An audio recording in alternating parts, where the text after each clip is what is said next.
So it's fantastic to have a really busy stand here today at the LAMMA show. We've had another call for action today, but for the supply chain. We know that if farming sneezes, the whole supply chain is going to catch a cold. We need that show of unity from the supply chain about the impacts that they are going to see from farmers that don't have confidence, that don't have the cash to invest for the future.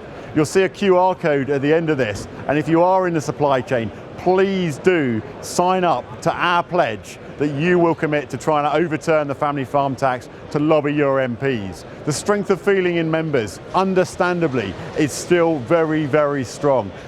This hasn't gone away. If anything, it's growing. And government need to recognise they must sit down round the table with us to have that discussion, to launch that consultation, to minimise the impacts of the changes that they're proposing.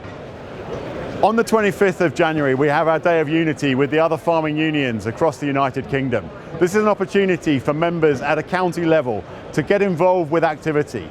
There's a set of guidelines out there, and as long as you operate within those guidelines, you can do whatever you want and make sure that you get the opportunity to have your voice heard. It's absolutely essential that we keep public support. If we lose that public support, it means the government don't have to listen to us. So I urge that whatever you do on the 25th of January or any other events that you might be attending, please do think about maintaining that public support and staying the right side of the law. We cannot condone any action which is unlawful and which risks sort of damaging that public support.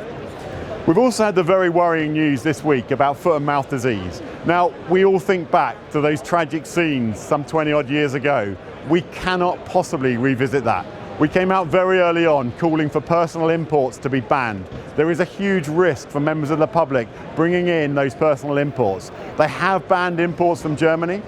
At the moment, we're trying to get a clear picture and make sure this disease is properly under control in Germany so there is no risk to the UK. We will do everything we can to make sure that governments are making the right decisions that minimise the risk to our livestock farmers across the United Kingdom. Thank you very much for listening. I look forward to speaking to you next week.